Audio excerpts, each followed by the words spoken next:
Selamat malam.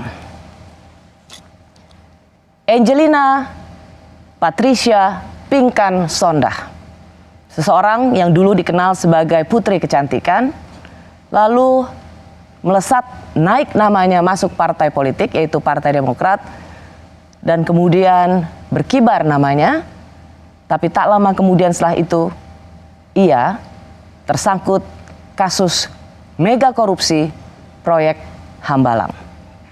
10 tahun lamanya ia mendekam di penjara. Ia akhirnya bebas.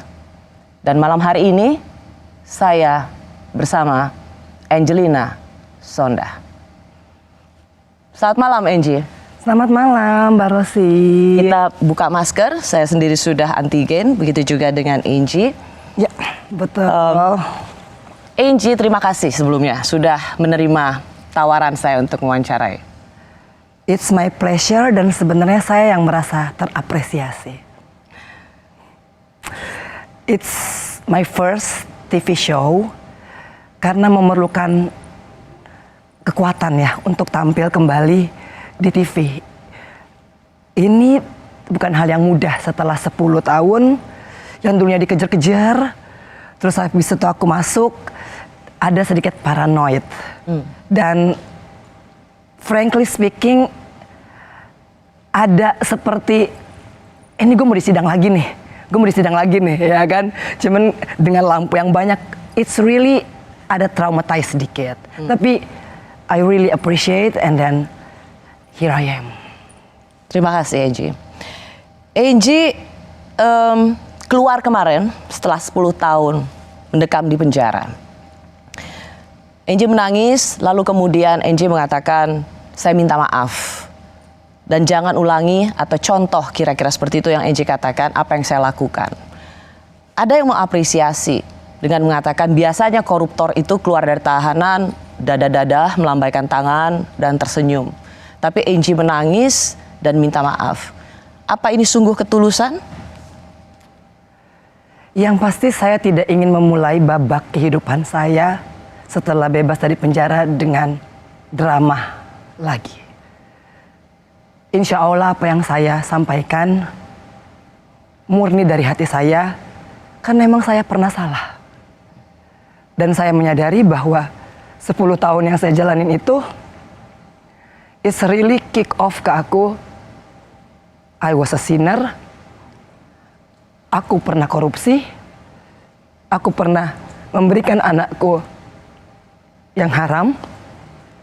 Dan aku menyesalinya. Jadi kalau misalkan persepsi yang timbul, ada yang menganggap ini bukan tulus ataupun air mata apa, settingan mungkin, aku menghargai karena aku nggak meminta orang untuk percaya sama saya. Bertahun-tahun apapun yang saya katakan pasti dianggap kebohongan. Makanya ketika Mbak Rosi ngundang saya, ada sedikit dari hati saya, percuma. Terus saya juga ngomong kan orang udah nggak percaya. But hari ini saya ada di sini, at least it's a courage for me to say something that really from my heart. Karena ada pepatah yang mengatakan, sekali lancung ke ujian, seumur hidup orang tidak percaya. Dan saya percaya itu. Sehingga saya tidak meminta orang untuk percaya kepada saya.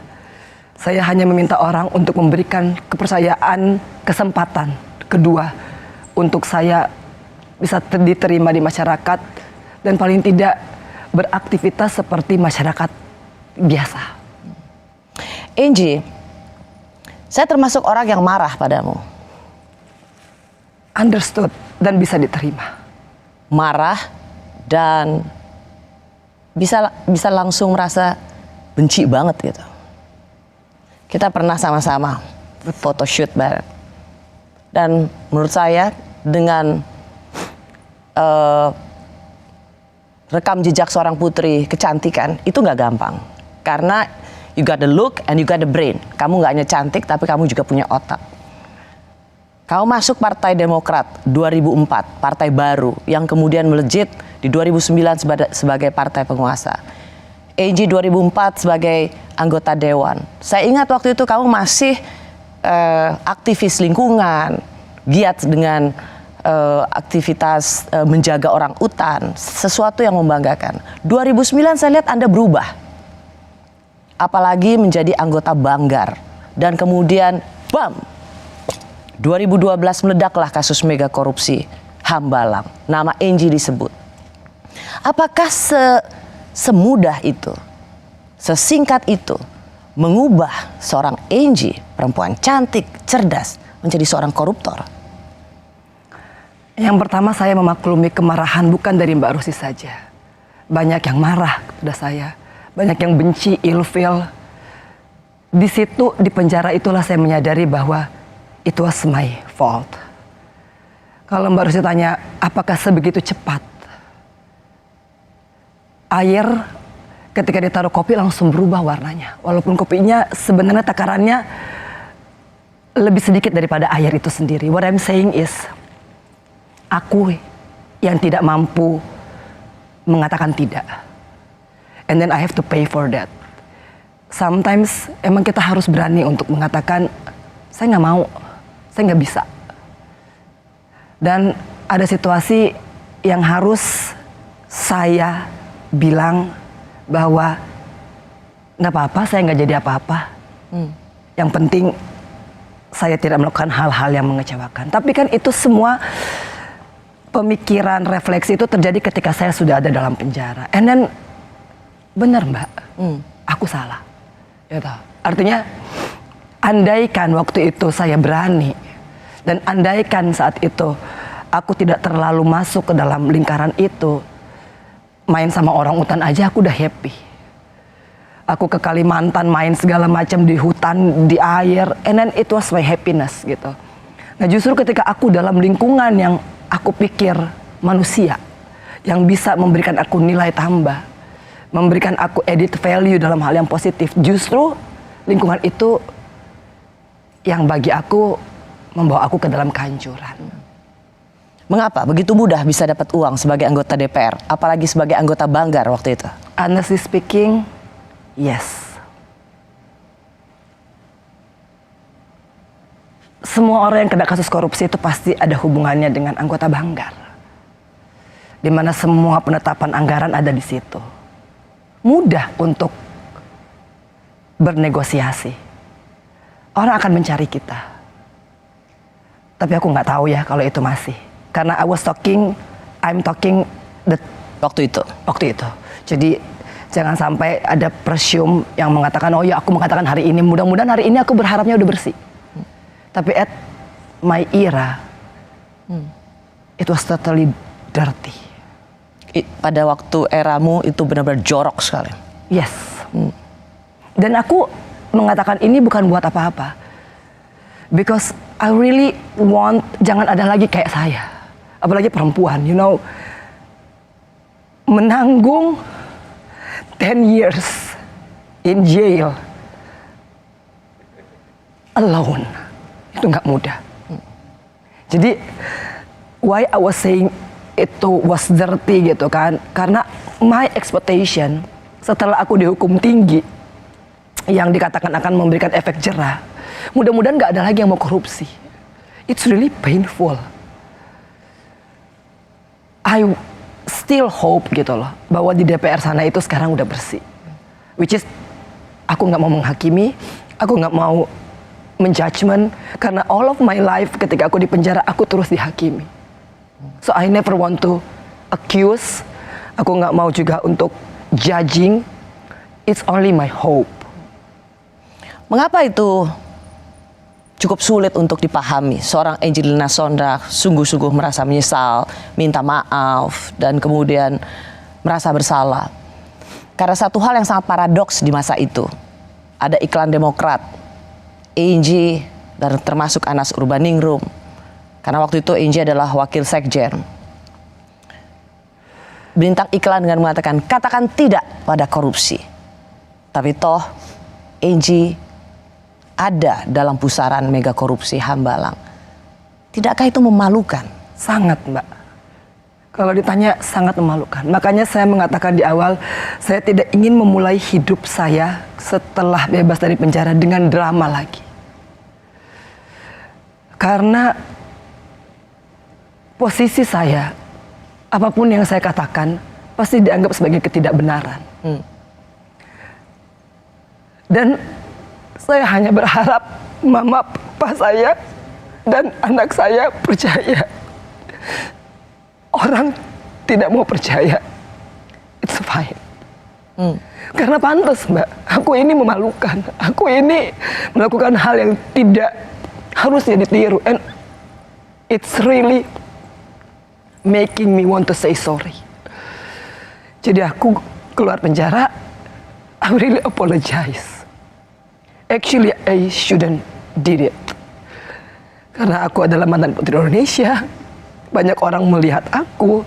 And then I'm giving such a bad example to the public. Tapi itu nggak datang tiba-tiba, Mbak. It takes me 3 years to realize bahwa aku memang salah. 3-4 tahun realize? 3-4 tahun. Di dalam penjara? Dalam penjara. Sorry, saya boleh minta diberikan tisu untuk Angie? Silakan masuk aja dulu. 3-4 tahun baru realize bahwa apa yang kamu lakukan salah. Iya. Apa yang membuat kamu baru 3-4 tahun sadar bahwa apa yang kamu lakukan salah? Karena saya masih ingin berjuang agar supaya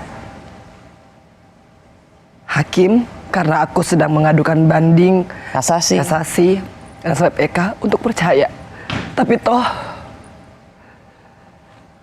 hasilnya tidak sesuai. And then I said ya udah, merefleksikan diri, betul aku korupsi, iya. Karena aku menerima. Gitu. Walaupun menurut aku ya gitu ngomongin 10 tahun lagi lah, seperti dalam persidangan gitu loh. Which is I'm just going to shortcut. Aku memang menerima, walaupun menurut aku, tapi kan it's going to be so subjective gitu. I didn't do it alone. Kamu tidak melakukannya sendiri? Yes, gitu. Dan di awal-awal tahun pertama, kedua gitu, sampai ada ucapan bahwa I'm not Jesus gitu. I don't want to sacrifice for all of it gitu ya. Artinya talking about single fighter kan. Karena kan korupsi di mana-mana nggak mungkin single fighter. It links to everybody. Jadi 3 tahun merenung dan aku give up. Aku bilang rasanya aku sulit mencari orang untuk percaya. Dan aku terima. Jadi ketika aku bebas dan ada orang yang tidak percaya, aku memaklumi. Mudah-mudahan seperjalanannya waktu dengan aku menjadi aku sekarang. Insya Allah aku berdoa. Makanya aku minta diberikan kesempatan. I don't wanna talk a lot. I just wanna show it. Gitu. Aku ingin orang melihat pelajaran dari aku masuk ke dalam penjara yang benar-benar penjara.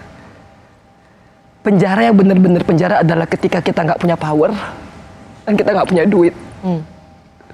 And then welcome to the jungle. Artinya aku yakin bahwa itu semua diperjalankan untuk saya. Oke, tapi sebelum itu, pada tahun 2011 Nazarudin mulai nyanyi dalam pelariannya, 2012 sidang mulai dilaksanakan. Pada waktu itu kan Demokrat partai berkuasa. You are not alone, kamu nggak sendirian. Kamu punya link pada kekuasaan. Jadi kalau sekarang kamu bilang kamu sendiri, kamu tidak punya power, rasanya nggak masuk akal. Indeed, memang nggak punya power. Kalau aku terhubungkan dengan power, rasanya nggak mungkin sebegini berat. I'm not only talking about sentence-nya yang 10 tahun atau waktu itu 12 tahun. The treatment in the prison. Saya nggak percaya. Orang pasti akan berpikir bahwa pasti kamu dapat fasilitas, pasti dapat segala hal yang terkait dengan kekuasaan. Siapa yang bisa percaya bahwa orang partai politik termasuk petinggi sungguh-sungguh seperti yang Anda katakan sendiri dan menderita? Saya memang tidak membutuhkan orang percaya. Toh juga sejarah nanti akan bercerita. Walaupun sejarah itu sometimes ditulis oleh orang-orang yang sedang berkuasa. Tapi saya yakin mata dari napi-napi yang lain bisa menyaksikan. Mata dari orang-orang yang mungkin terkunci mulutnya. Dan bagi saya nggak perlu lagi pengakuan. Saya nggak perlu dibilang, oh Anda nggak punya fasilitas, Anda nggak punya. No, I don't need that anymore. Yang aku perlukan adalah aku menanam kebaikan. Toh juga aku merasa dengan mereka aku nyaman. It's a really good lesson for me. Aku bisa menemukan sahabat sejati di sana. Aku bisa menemukan kehidupan sesungguhnya di sana. Aku bisa menemukan ternyata enak juga ya makan di lantai. And then ternyata kenyang juga ya makan dengan tempe. So I think all of it gitu. Kalau aku nggak dihukum berat, mungkin aku selalu hanya akan makan di meja makan dengan pembantu yang banyak. Which is itu duit aku dapetin dari hal-hal yang tidak baik. So ketika orang nggak percaya, aku nggak akan maksa mereka untuk percaya kepada saya. Let it be like that gitu. Aku udah koruptor, yes. Orang bilang aku punya fasilitas, just kalau mau dibilang, aku terima. Kamu nggak percaya sama saya, aku terima juga. Karena I already been through 3 kali persidangan, juga tidak ada yang percaya. So to whom I have to make believe gitu loh. Aku berusaha mati-matian gitu. Walaupun dalam sidang pertama, walaupun dalam banding, hukuman aku tetap 4,5 tahun. Ditolak sebenarnya kan bandingnya. Jadi kan 4,5 tahun pengadilan tindak aku pidana tingkat korupsi. pertama, Banding, 4,5 tahun. Banding, ditolak bandingnya. Enggak. Banding itu menguatkan putusan pertama. Baru kemudian kasasi dengan Hakim Agung almarhum Artidjo. Iya. Dikuatkan jadi 10 tahun. Dinaikkan menjadi 12 tahun. 12 tahun. Tambah 5 tahun walaupun dalam putusannya satu hakim yang abstain. Jadi tidak mengambil putusan, tapi karena 3 hakimnya, and then walaupun ada yang nggak setuju, apakah merubah kehidupan saya? Itu juga tidak. Ketika 3 hakim ini, 2 hakim memutuskan untuk memperberat, dan 1 hakim juga mungkin I don't know ya waktu itu, dan tidak memberikan pendapat, tapi kan tetap aja ketika di voting 2 lawan 1 dan I have to go with it. Aku masih mau berjuang, Mbak. Aku berjuang untuk PK tidak dengan memberikan bukti baru, bukan novum baru. Kenapa? Aku hanya mengajukan kekhilafan hakim. Gitu. Artinya membantah bahwa putusan yang sebelumnya itu salah. Nah, pengacara saya pada waktu itu bilang, Enji, kamu serius? Kamu yakin? Gitu. Aku mau coba sekali lagi. Apakah mereka bisa percaya kepada saya? Oh, ini konteksnya kenapa kamu PK ya? Ya. Yang kemudian dapat hakimnya almarhum Artidjo Alkostar. Enggak, PK aku hakimnya bukan Artidjo lagi. Jadi ketika PK udah ada 3 hakim yang berbeda. Yang putusannya dikurangi menjadi 10 tahun dan uang pengganti pun diturunkan. Itu menjadi 1 tahun pidana kurungan dan nominalnya pun diperkurang. Oke. Nah, and then disitulah aku mulai ya sudahlah. Oke. Berarti konteksnya adalah kasasi oleh Hakim almarhum Artidjo Alkostar. Kamu minta kemudian itu ada PK untuk menggugat bahwa itu adalah bagian dari kekhilafan hakim, tapi toh itu tidak signifikan meringankan hukumanmu. Tapi I think gitu loh, maksudnya aku kalau nggak dibeginiin, Mbak, maybe my life was even worse than now. Bagaimana mungkin hukuman yang terus diperberat justru membuat kamu merasa bersyukur? Karena aku merasa bahwa aku perlu menyadari kesalahan aku nggak mau deny lagi bahwa no, aku nggak korupsi kok, aku nggak terima kok, aku udah capek bersembunyi di balik semua drama itu. And then now I admit it, aku minta maaf, terutama ke anak saya, kepada orang tua saya. And then that's the reason why I don't want to go in there again. Aku bisa cari uang halal sedikit ternyata juga bisa membuat aku happy. I don't need any luxuries now. Aku udah biasa dengan kehidupan dalam penjara. Aku biasa makan dengan orang-orang yang biasa. Malah aku kagok sekarang kalau Mbak manggil makan di mana-mana. Mungkin aku jadi agak keder sendiri gitu loh. Karena aku agak sedikit disorientasi juga ketika keluar kan. I can enjoy my small car gitu loh. Walaupun dengan kaca yang pecah karena waktu itu katanya Pak Ignat tuh ditendang sama Keanu gitu. Dia nggak sengaja mau tidur gitu. And then I don't need the brand anymore. I'm happy with who I am now gitu. Kalau mungkin aku hanya dengan 4,5 tahun nggak diperberat oleh almarhum Artijo, my lifestyle wouldn't change. So kamu berterima kasih pada almarhum Hakim Artijo Alkostar. Sangat berterima kasih. Karena I think baik, putusan itu bagus. Walaupun aku ingin bahwa putusan aku menjadikan efek jera bagi yang lain, dan aku agak sedikit miris melihat makin kesini makin kecil hukuman koruptor. Gitu. And then I wish aja, ini my wish ya, Pak Artijo masih ada. Aku masih ingin agar supaya dia menghakimi koruptor itu dengan lebih bijak seperti dia menghakimi saya. Karena it's going to make a difference.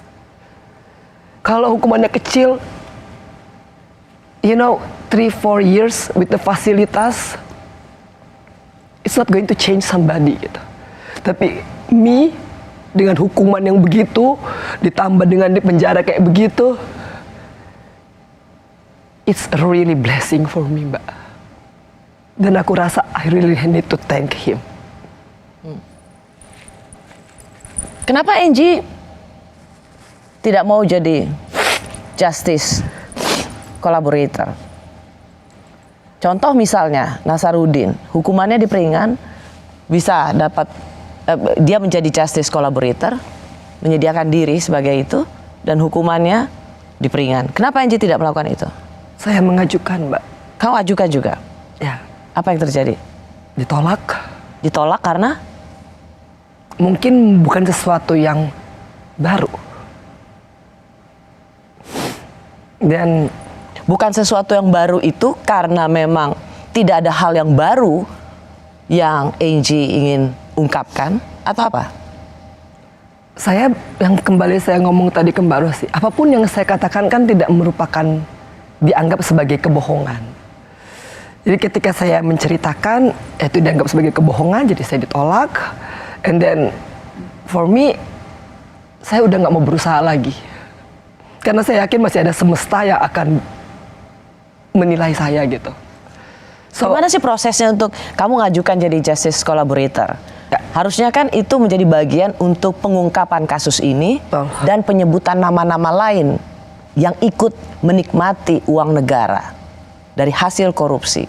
Seperti yang tadi Angie katakan, mega korupsi itu nggak mungkin sendiri. Pasti itu juga mega gang. Kalau saya mau bicara, Mbak, mungkin kalau saya berani bicara, saya akan berani bicara 10 tahun yang lalu. Kalau sekarang kan there is no urgency. Aku udah jalanin 10 tahun. Untuk mention name by name pun juga udah nggak laku. Tapi kan waktu itu misalnya, let's say 10 tahun yang lalu, mengajukan diri sebagai justice collaborator, itu bisa mengubah hukuman yang diberikan pada Angie toh?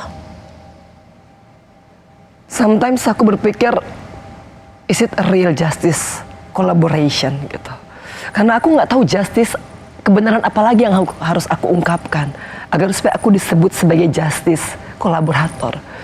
Cerita apa yang diinginkan agar supaya saya bisa mendapatkan keringanan hukuman. Semua cerita rasanya sudah gamblang saya ceritakan pada waktu itu. Tapi kalau itu tidak dianggap sebagai sesuatu yang memiliki nilai justice, what can I do? Aku sendiri, aku nggak punya siapa-siapa. Mas Haji baru meninggal, aku nggak punya cantolan kekuasaan. Mungkin orang berpikir bohong banget gitu loh, partai penguasa gitu. Tapi saya menghargai partaiku dulu itu mengatakan bahwa tidak memberikan tempat juga untuk para koruptor, and I was the corruptor. Pantas kalau saya tidak di backing. Pantas kalau Angie tidak Tidak di backing karena memang saya itu dapat backingan. betul. And ya sudah. Saya ingin mengingat kembali apa yang pernah dikatakan Opa, ayah Angie. Saya baca Opa mengatakan bahwa saya tahu ada mastermind di sini. Seorang aktor besar yang menjerumuskan. Kamu bisa dibilang atau kamu merasa dikorbankan? At the very first time, aku ngerasa sangat dikorbankan. At the very first, ya. Dan itu mulai degradasi years by years ketika aku di penjara. Enggak, aku nggak dikorbankan sih. I'm talking to myself gitu. Ya aku memang bodoh. Aku aja yang mau dicocok hidungnya buat kesana kesini.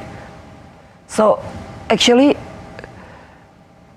kita ini diinjak orang karena kita izinkan orang injek. Kita dikorbankan orang karena kita izinkan orang korbankan. And then I was at that position. Bukan salah orang yang mau ngorbanin Angelina Sondak. No, they were totally not wrong. This is a jungle. The fittest, the survival. Ya udah, aku yang mau dikorbankan, it's not their fault. So that's, ya udah, nggak ada yang mau maksudnya nggak ada kata-kata dikorbankan. Sebenarnya kalau aku berkata, I don't wanna do that, aku nggak mau dijadiin tumbal. Tapi it was old story. Karena begitu banyak misalnya mereka yang menjadi tersangka kasus korupsi, terpidana, mereka selalu akan bilang, saya ini dikorbankan. Yeah, it's always like that. Selalu pasti akan bilang begitu. Karena that's the very normal feeling ketika pertama kali masuk. Tapi ketika kita lama di penjara, and then we learn, we really look it deep in our heart, sebenarnya kita akan menemukan bahwa kita yang salah. Everything, betul lingkungan itu mempengaruhi. Kayak aku dulu mainnya sama orang utan, I don't think about corrupt. Karena I was happy.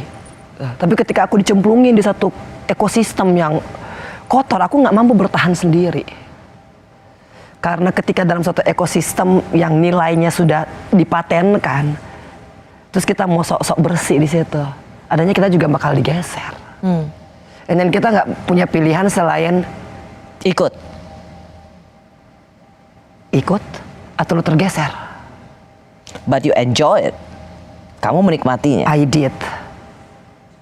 Makanya aku bilang, aku tidak mau deny lagi. Betul. And then power, money itu tingkat ediksinya itu growing up loh Mbak. Dari yang kita cuma mau A, kita mau B, mau C, mau D.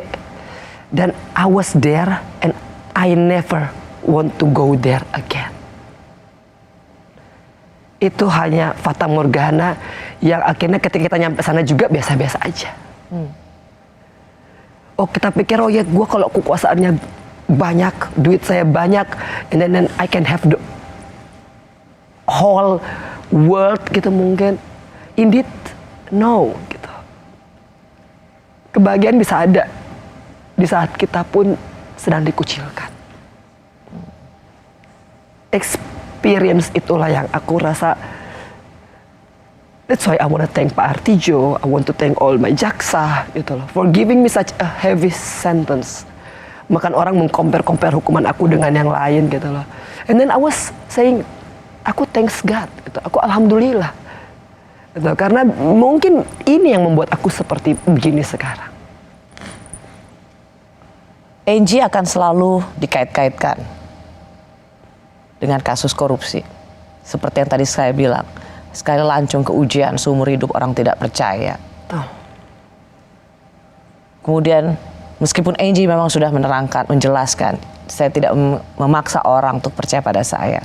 Tapi Angie tadi mengatakan, saya menyesal. Bagaimana Angie tapi bisa menjalani hidup ini dengan label yang selalu dikaitkan ingatan tentang Angelina Sondakh, tentang apel Malang dan apel Washington? Label orang itu ketika tercemari seperti saya ini butuh waktu untuk membersihkannya. 10 tahun aja toh ternyata tidak cukup. Dan saya tidak pernah komplain dengan itu. Biarlah waktu yang bicara. Tidak ada yang harus saya buktikan. Tidak ada juga yang harus saya yakinkan untuk percaya, enggak, gue nih bersih sekarang. No, I don't want that. Karena everybody make mistakes. Masalahnya ada yang kecium, ada yang ketangkep, ada yang aman-aman aja. Jadi aku memilih untuk lebih berkonsentrasi kepada my inner. Orang mau bilang apa, it's their right. I cannot control what people say. I can only control my heart. Dan aku gak pernah mau membenci orang-orang yang menghakimi saya juga. Karena I know how painful it is when you judge. Dan kita gak bisa bilang, enggak, gue gak begini. Gak begini gitu. So, for me, I just want to enjoy the life that I have now. And I thank even you that giving me a second chance to come here. Karena aku sebenarnya ngerasa aku gak pantas tampil di sini, Mbak. And then you giving me a chance. Aku ngerasa terapresiasi. Walaupun ada ketidakpercayaan. Tadi aku masuk, ya Allah ini studio, ya Allah ini begini gitu. You know, aku ada ciutnya gitu loh. Aku ada mindernya gitu. Karena aku nggak pengen sebenarnya. Aku masih ada rasa, ya Allah ntar aku diomongin apa lagi, ada. Bukan akunya yang nggak tahan, orang tuaku. If only me, you can slap me, you can. Aku bisa dihina kalian, aku nggak apa-apa kalian cerca, kalian caci aku. Tapi sekarang karena aku di luar, it affects my parents. Aku hanya mau make my parents happy. Kalau aku udah biasa, Mbak, mau ditendang, mau disikat, mau dihabisin, I used to that gitu. Tapi my family, my parents mungkin belum. Apalagi Keanu. Salah satu yang membuat bagaimana rekam jejak itu selalu, saya dengar di dalam penjara, Angie itu ikut menggali parit, membangun banyak macam-macam, itu bagian dari sebenarnya supaya Angie bisa lebih sore masuk ke dalam tahanan. Kerja apa itu maksudnya tuh? Ya kalau mau dibilang modus lah ya. Apa itu? Jadi bangun parit. Jadi aku tuh harus mencari jalan agar supaya aku bisa ketemu Keanu. Karena sebelumnya nggak bisa ketemu Keanu. Karena ketika waktu kalapas yang setelah Bu Herlin dan kalapas Bu Sri, waktu kunjungan dibatasin. Keanu itu kan pulangnya sekolah jam 3. Kunjungan terakhir ditutup jam 3. Keanu nyampe ke lapas jam 4. Dan tidak boleh lagi diizinkan untuk masuk. Aku harus bercara, Mbak, agar supaya aku bertemu dengan Keanu. Kalau aku nggak gali parit, aku nggak bongkar sampah, aku nggak bisa ada izin untuk sampai ke depan pintu portir. Karena kan itu area steril.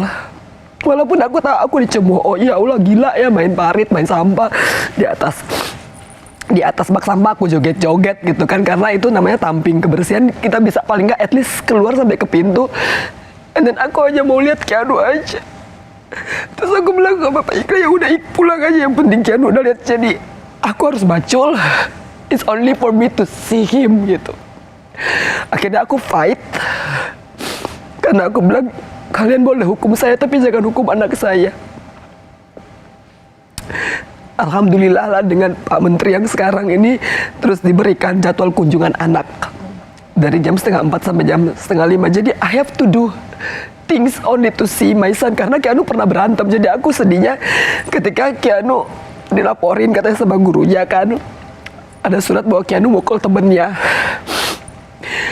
Karena Keanu pass the queue, dia lagi ngantri, terus dia nyelak antriannya, temennya marah, terus Keanu pukul. Pas ditanya,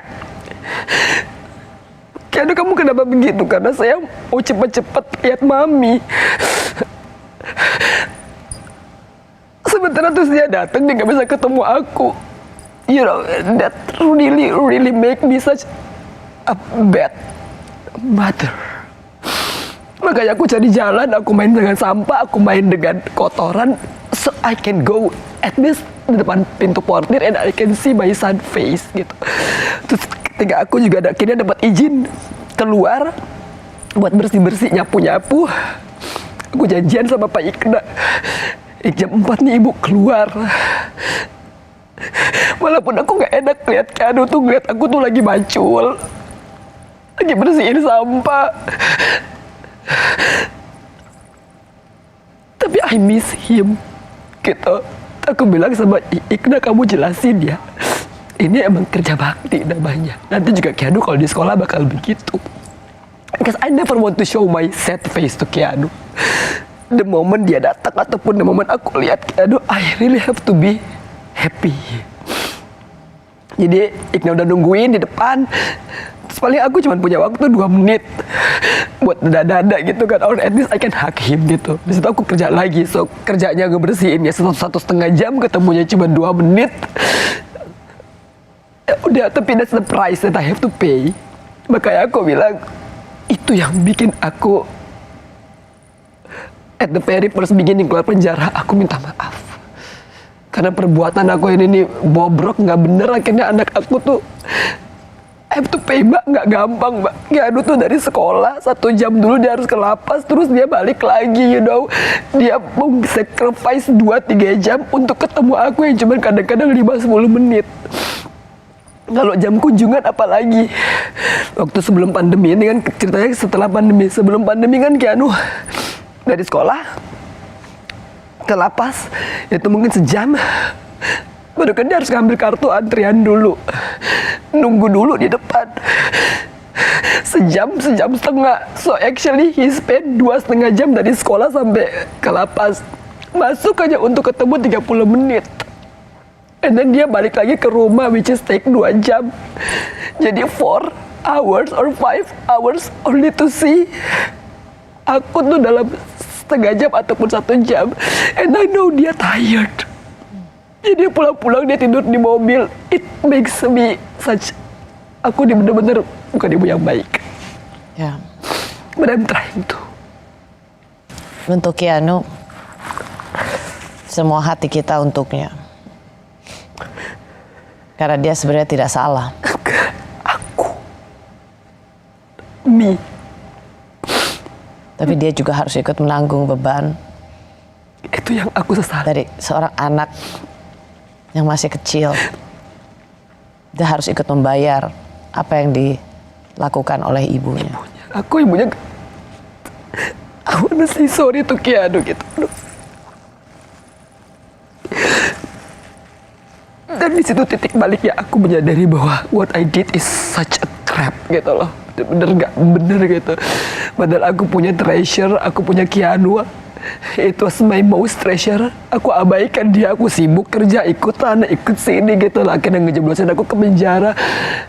Dan dia nggak tahu apa-apa, ikut nanggung kan. That's very heartbreaker gitu. Dan aku keluar dari situasi, aku selalu ngerasa aku ibu gak bener. Aku gara-gara aku begini, Keanu begini, itu nggak gampang. Karena aku keep regretting what I did. Beda mungkin kalau Keanu ada ayahnya. Karena Keanu sempat, aku bilang, aku minta tolong anakku Keanu mau tinggal di rumah kamu pun gak apa-apa. And then I know, Mbak, dia tinggal di rumah Pak Ikna tuh 2 malam. Your driver ya? My driver. Supirnya Angie. Tidur berdua sama anaknya Ikna. Sebenarnya aku ngerasanya ya Allah, anakku harus begini gitu loh. Keanu nanya kan, Mam harus tinggal di sini. Aku bilang Keanu mau di take care sama siapa? Kita sempat lihat tempat penitipan anak. Ignas sama Opa survei gitu. Karena waktu itu Keanu gak punya siapa-siapa untuk tinggal gitu. Dan disitulah aku ngerasa aku ini gak bener. Gara-gara aku Keanu begini. There is a lot of story, Mbak. Tempat penitipan anak dekat Pondok Bambu, nggak bisa katanya tinggal di situ karena harus tinggal di tempat penitipan anak yang berdomisili sesuai dengan kakak. Dari situlah aku merasa, gosh gitulah, I shouldn't do this. Gosh gitu, ini bener-bener gak bener gitu. Kalau orang yang bener-bener ada di penjara dan ngalamin apa yang aku alamin, pasti akan kapok. And this is supposed to be a lesson for every woman ataupun semua politisi. I don't know ya kalau a man's side itu gimana. Tapi for me, being a woman in a political regime-nya seperti begini, lihat anak-anak kalian aja. You know, itu lebih berharga daripada segala macam kekuasaan, kemewahan yang ditawarkan, yang baru ditawarkan ya kan belum benar-benar dapet. So that's the lesson. Angie kan tidak mampu atau tidak mau membayar uang pengganti supaya bisa lebih cepat keluar.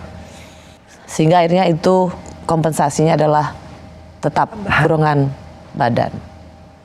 Bagaimana dengan pertanyaan banyak orang bahwa kan udah korupsi, pasti duitnya masih banyak. Boleh saya ingin mewakili pertanyaan publik. Koruptor yang keluar dari tahanan itu pasti duitnya masih banyak. Itu nggak salah, Mbak. Kalau dia benar-benar korupsi. Dan saya nggak mengatakan bahwa saya nggak korupsi. Nggak, saya pernah korupsi betul. Tapi ketika saya mengatakan bahwa oh iya banyak koruptor ataupun kalau saya dikorupsi, kalau saya benar-benar korupsi, pasti saya juga akan punya banyak duit setelah itu. Kalau beda ceritanya, kalau di penjara itu gratis. Bukanlah saya mengatakan di penjara itu ada pungli atau apa, enggak. Artinya kalau saya kan harus membiayai Keanu. Saya harus biayai orang tua saya. Mau sebanyak-banyak harta korupsi seapapun, itu pasti nggak akan nyampe. Orang punya sinisme bahwa saya masih punya banyak duit, itu wajar.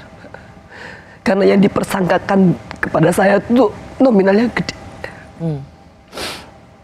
Kalaupun saya ada duitnya, saya pengen bayar biar saya cepet pulang.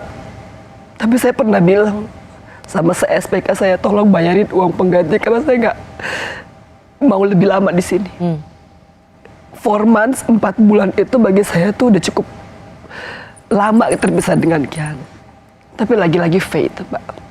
Aku Gagal. juga nggak mau lagi ngomongin harusnya begini karena nanti akhirnya orang berpikir itu mah alibi, itu mah pembenaran diri, gitu loh.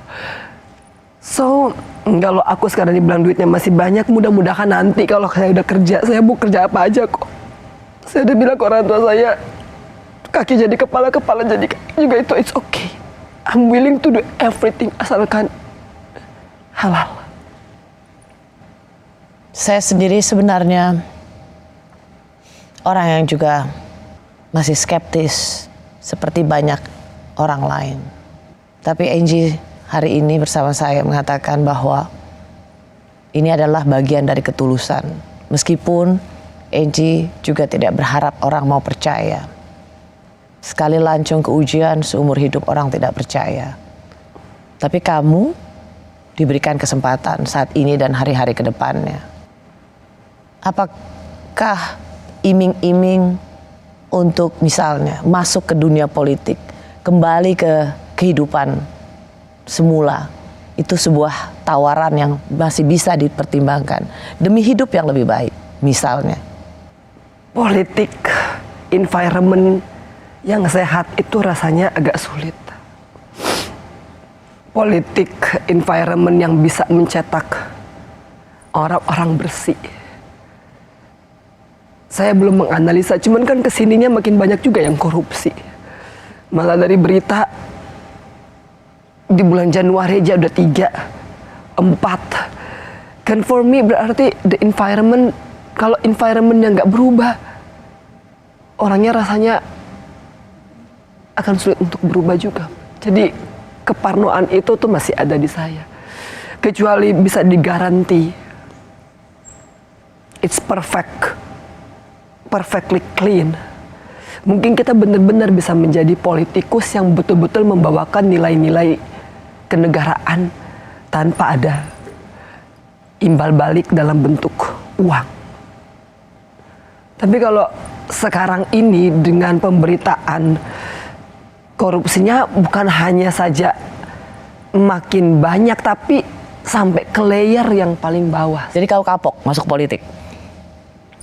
Sekarang dan ke nantinya juga kayaknya I just wanna be a mother. Yang penting kan bisa sekolah. Aku jualan kue juga ternyata masih bisa kasih makan Keanu gitu loh. Insya Allah gitu. Tuh berjuang dan melakukan kebaikan gak perlu dengan menjadi politikus atau gak perlu ada dalam lingkaran power. I just wanna see my son dan Alia dan Sahwa bisa grow, be sukses. I think happiness is simple aja. Kalau dulu definisi kebahagiaan aku itu kan berbeda. Mungkin masih dengan yang branded lah, ini segala macam lah, kemewahan lah. Tapi itu udah disepir by time, and then sekarang aku bersyukur aja dengan kehidupan aku sekarang, dan aku rasa Allah baik. Kalau nggak, aku nggak akan pernah sampai pada titik ini. Kenapa saya tanyakan soal partai politik? Karena kamu pakai baju biru. Ini kode pesan atau apa pakai baju biru? Sesungguhnya ketika saya masuk penjara, saya hanya mau mengasosiasikan warna itu 2, hanya hitam dan putih. Bagi saya warna biru sudah tidak lagi terasosiasikan dengan definisi apapun. Tapi sekarang pakai biru? Ini yang ada di lemari, Mbak. Jadi yang sedapat-dapatnya di lemari, ya itu yang aku ambil. Kalau misalkan saya punya koleksi banyak warna biru karena memang dulu. Nah, dan ternyata alhamdulillah saya masih bisa pakai bajunya, nggak mau basir.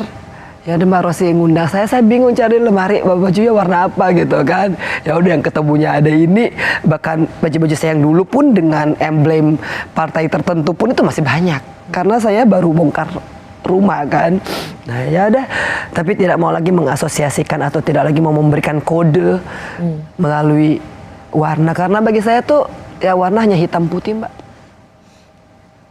Tidak merasa perlu untuk menjalin kontak dengan senior di partai politik tempat dulu Angie dibesarkan? Perlu, karena saya harus berterima kasih. Siapa yang mau dikontak atau didatangi? Pak SBY misalnya?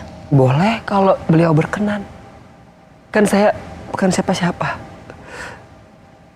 Pasti saya ingin, apapun kejadiannya, there is always a blessing in disguise.